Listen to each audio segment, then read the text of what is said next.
Sveicināti! Esmu Juris no Enrīča. Un šodien parunāsim par tēmu, kas ir īpaši aktuāli kļuvusi pēdējo 10 gadu laikā, skatoties apkārt tirgus tendences un kā attīstās platformu biznesa. Domāju, viņa tikai kļūs aizvien svarīgāk un nozīmīgāk laikam ejot uz priekšu.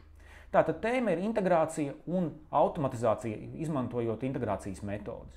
Tēma ir aktuāla, populāra, un kā ar jebkuru aktuālu un populāru tēmu, materiālu un informācijas par šo tēmu ir daudz arī interpretācijas par to, kā šīs lietas strādā, kā viņas ir domātas. Tāpēc sāksim bišķi tādiem mazu ievadu pašos pamatos, kas ir kas, lai vieglāk veidotos stāsts uz priekšu. Un šeit ar integrāciju mēs saprotam informācijas sistēmas spēju savstarpēji apmainīties ar datiem tādā veidā, kad cilvēks pa vidu nav iesaistīts. Tātad viena sistēma sarunājas ar otru. Un automatizācija šajā kontekstā jau ir, balstoties uz šo informācijas apmaiņu, izdarīt lietas automātiski. Piemēram, samazināt krājumu atlikumu grāmatvedības sistēmā tajā mirklī, kad noliktavas sistēma paziņo par preces izsniegšanu. Un šeit, runājot par sistēmām, ir jāsaprot tādas vairāk būtiski aspekti. Tātad, pirmkārt, sistēmas var būt aktīvas, ar to saprotot, kad viņas izsniedz datus pēc lietotāja vai citu sistēmu pieprasījumu. Piemēram, šī pati noliktavas sistēma piedāvā veidu, kādā citas sistēmas var uzzināt konkrētas preces atlikumu uz noteiktu datumu. Vēl sistēmas var būt reaktīvas, kur viņas pašas inicializē šo izmaiņu paziņošanu citiem. Piemēram, līdzīgi kā tajā piemērā ar noliktavas sistēmu, nevis grāmatvedības sistēma pieprasa krājuma atlikumu katrai preču grupai, bet noliktavas sistēma pati proaktīvi vēršas pie grāmatvedības sistēmas, lai paziņotu, ka konkrēta prece vai artikls ir atstājusi noliktavu. Grāmatvedības sistēma savukārt no savas puses tajā mirklī var šo noliktavu atlikumu samazināt. Lūk, šeit ir apvienota proaktīva informācijas sistēmas API interfeisa darbība ar automatizāciju grāmatvedības sistēmā.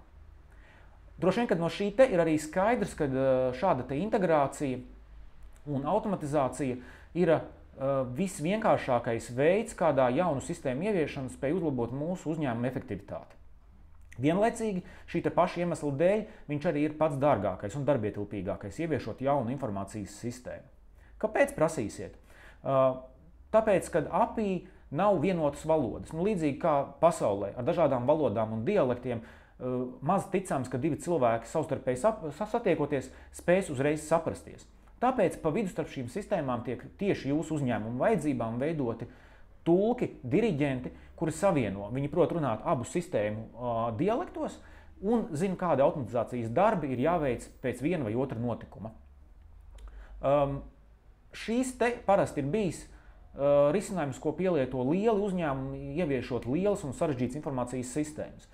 Taču pēdējo šo te pašu 10 gadu laikā vairāku iemeslu dēļ, pirmkārt jau tāpēc, ka informācijas sistēmas ir pārcēlušās uz mākoņu risinājumiem, otrkārt API veidi ir kļuvuši standartizētāki un saprotamāki, un arī ir izveidojies viens princips, kādā tiek veidot to dokumentāciju, ir parādījušies mākoņu risinājumu integrācija, kurā uzņēmēji un uzņēmumi tādi kā jūs bez programmēšanas, bez projektēšanas izstrādes zināšanām spēj izveidot vienkāršas integrācijas tiem mākoņu risinājumiem, kurus viņi izmanto ikdienā.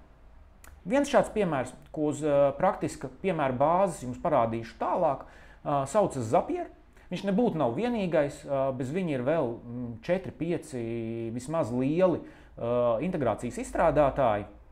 Un šodienas piemērā, lai nerunātu par garlaicīgām lietām kā grāmatvedība, krājuma atlikumi, izmantosim tādas plašas ikdienā izmantojamas lietas. Piemēram, es savu komandu Armandu sākšu ķircināt katru reizi automātiski aizsūtot viņam e-pastu, kad man Spotifyā noklausījusies jauna dziesma. Tātad ķeramies klāt. Tā kā Zapier platformai ir daudzi miljoni lietotāju, tad arī jebkurš mākoņu risinājumu izstrādātājs ir ieinteresēts, ka viņa platforma tiek publicēta vai platformas API tiek publicēta Zapier platformā. Nepārspīlējuši teikšu, ka te ir vairāk kā 1000 dažādu platformu. E-pasta risinājumi, CRM, noliktavas sistēmas, ERP sistēmas, jebkas. Lūk, šādi pieslēdzoties Zapier platformai ir iespējams apskatīt visu programmatūru un sistēmas, kas šeit ir pieejamas. Kā jau minēju, Piemēru liksim kopā tādu, ka katru reizi, kad mans Spotify pabeidz spēlēt dziesmu, mēs izsūtīsim e-pastu ar informāciju par atskaņoto skaņdarbu visiem maniem kolēģiem. Nu ko, sākam. Pa priekšu atlasam Spotify kā pirmo lietotni, kuru izmantosim mūsu integrācijā. Un Gmail kā otru. Tagad atļaujam Zapier piekļūt mūsu Spotify un Gmail kontiem šīs integrācijas nodrošināšanai. Nedaudz paskaidrošu. Piekļuve API dažādām sistēmām tiek veikta kādu konkrētu lietotāju vai uzņēmumu ietvaros. Zapieram pēc noklusējuma nav piekļuves jūsu uzņēmumu datiem ne noliktavas sistēmā, ne Spotifyā, ne Gmailā. Jūs kā lietotājs, veidojot integrāciju, atļaujat konkrētajai platformai piekļūt datiem un rīkoties jūsu vārdā. Izvēlamies, ka katru reizi, kad Spotify pabeigs spēlēt skaņdarbu, Zapier saņems šo notikumu un ierosinās e-pasta izsūtīšanu. Principā tagad, kas mums ir atlicis, ir tikai noformēt e-pastu. Nu, lūk, ievedam saņēmēju, manu kolēģi Armandu, e-pasta tematā tekstu, kurš sastāvēs no noklausies, un no Spotify piedāvātajiem datu laukiem izvēlamies autoru un dziesmas nosaukumu.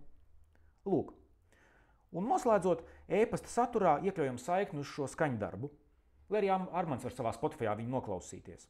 Saglabājam, pārbaudam integrāciju un viss. Ar šo mirkli manam Spotifyam pabeidzot spēlēt jebkuru dziesmu, Armandam tiks nosūtīts e-pasts ar šīs dziesmas saturu un linku viņu noklausīties. Lūdzu, protams, šis ir ļoti vienkāršs piemērs, kā pašiem izvedot integrāciju, un diez vai lielu efektivitāti mēs biznesā iegūsim Spotify dziesmas izplatot visiem saviem kolēģiem.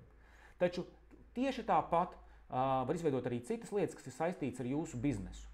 Noliktava integrējas ar grāmatvedības sistēmu, grāmatvedības sistēma integrējas ar noliktavu, CRM sistēma paziņo par jauniem klientiem ar noslēgtiem līgumiem grāmatvedības sistēmai. Nu, te jau robežas ir tikai jūsu iztēlei. Paldies! Ceru, ka bija noderīgi, un tiekamies nākošajos video.